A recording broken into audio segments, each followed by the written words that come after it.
Good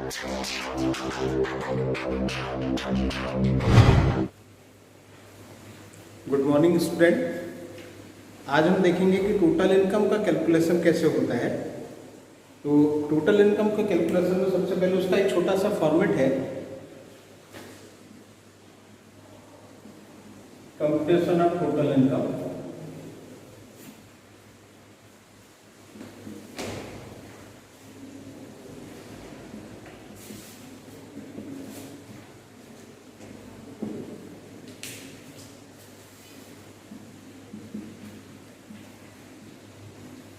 Income from salary,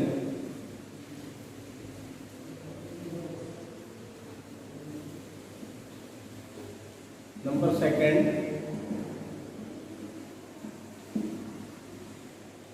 income from house property, number third,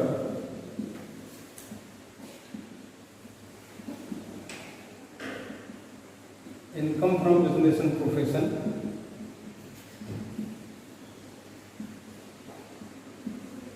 income from capital gains,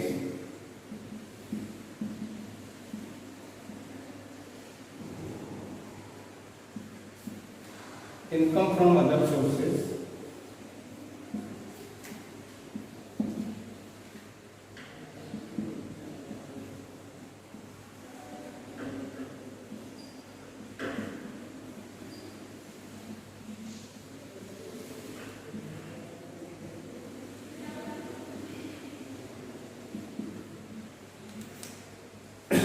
ये income के 5 sources हैं। Income from salary, income from house property, income from business and profession, income from capital gains और income from other sources.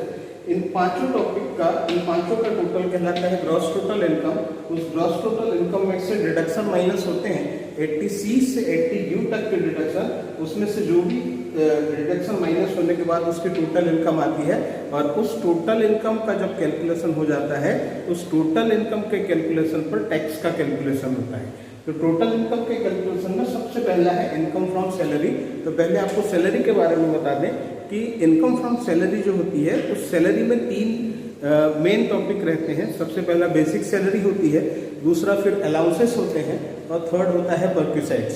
तो सबसे पहले ये जान लेना है कि सैलरी के फर्स्ट पार्ट में कौन कौन सी चीज़ें आती हैं। अलाउंसेस में कौन कौन से ऐसे अलाउंसेस होते हैं जो फुल्ली टैक्सेबल हो, कौन से ऐसे अलाउंसेस होते हैं जो पार्टली टैक्सेबल हो, और कौन से ऐसे अलाउंसेस होते हैं जो फुल्ली टैक्स फ्री होते हैं। और उसके बाद फिर थर्ड पॉइंट आता है परक्यूसाइड्स का। परक्यूसाइड्स में ऐसी फैसिलिटीज़ होती है जो गवर्नमेंट से या फिर एम्प्लॉयर अपने एम्प्लॉय को देता है। तो वो कौन सी ऐसी फैसिलिटीज़ हैं जिसमें जो कुछ टैक्सेबल होगी, कुछ पार्टली टैक्सेबल होगी। तो ऐसी कुछ परक्यूसाइड्स हैं जो फुल्ली टैक्सेबल होते हैं। सबसे पहले देख लेते हैं, जब सैलरी का कैलकुलेशन होता है तो सबसे पहला उसमें बेसिक सैलरी,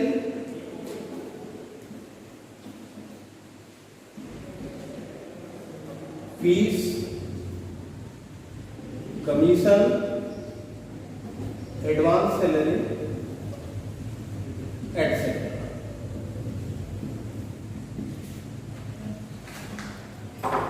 अलाउंसेस और नंबर थर्ड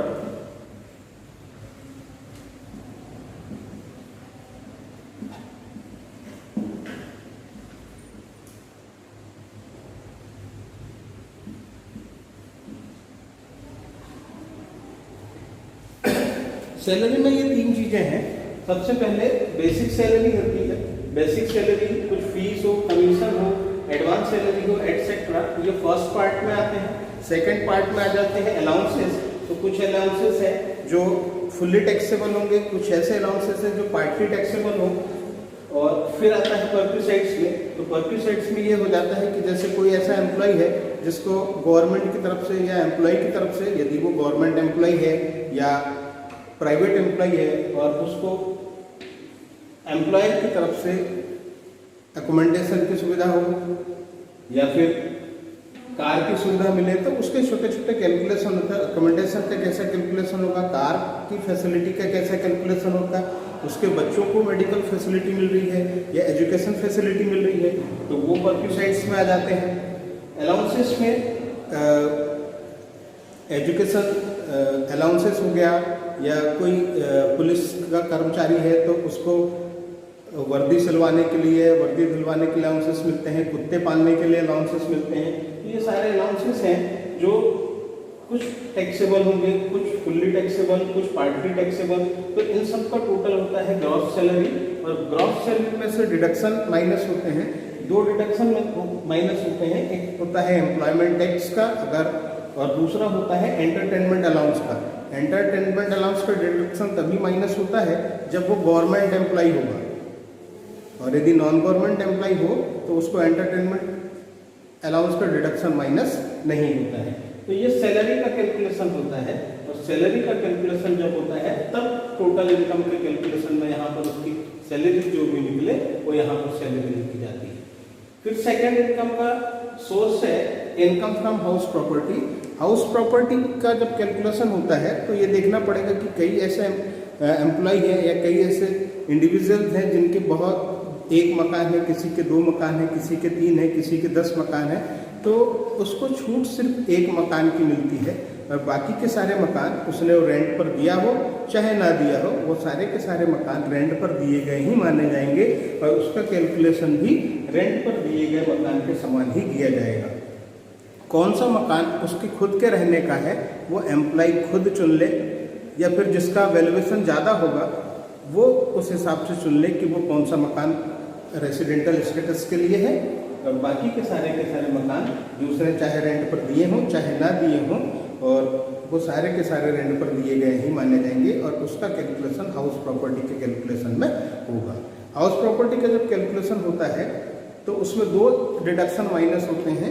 पहला डिडक्शन माइनस होता है स्टैंडर्ड डिडक्शन 30%, वो फिक्स्ड है, एनुअल वैल्यू का 30% डिडक्शन माइनस होगा ही, और दूसरा है इंटरेस्ट ऑन लोन का, और इंटरेस्ट ऑन लोन का डिडक्शन तभी माइनस होता है जब एम्प्लॉय ने मकान बनवाने के लिए या फिर उसके रेनोवेशन के लिए लोन लिया होगा, तभी माइनस होगा।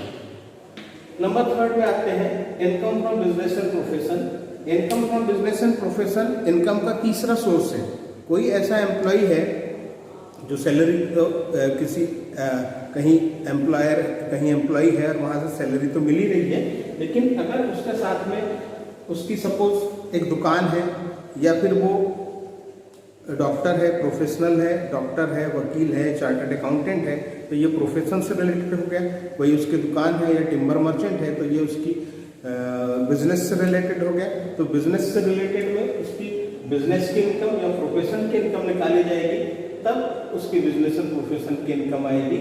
इनकम का 4th सोर्स है, चौथा सोर्स है income from capital gains. Income from capital gains यानी कि पूंजी लाभ। जैसे एग्जाम्पल के तौर पर हम ले सकते हैं कि जैसे ज़मीन है, एक लैंड है जो हमने 20 साल पहले 5 लाख रुपए का खरीदा, और आज हम उसको 50 लाख रुपए में बेच रहे हैं। तो जनरली हमको ऐसा लगता है कि हमको 45 लाख का 45 लाख का प्रॉफिट हुआ है। यह 20 साल पहले 5 लाख का खरीदा था, आज 50 लाख का बेचे तो 45 लाख का प्रॉफिट हुआ है। लेकिन इन 20 सालों में उस लैंड के रेट बढ़े होंगे, एक्सपेंसेस जो पहले किए जाते होंगे उसके भी रेट अब बढ़ चुके हैं।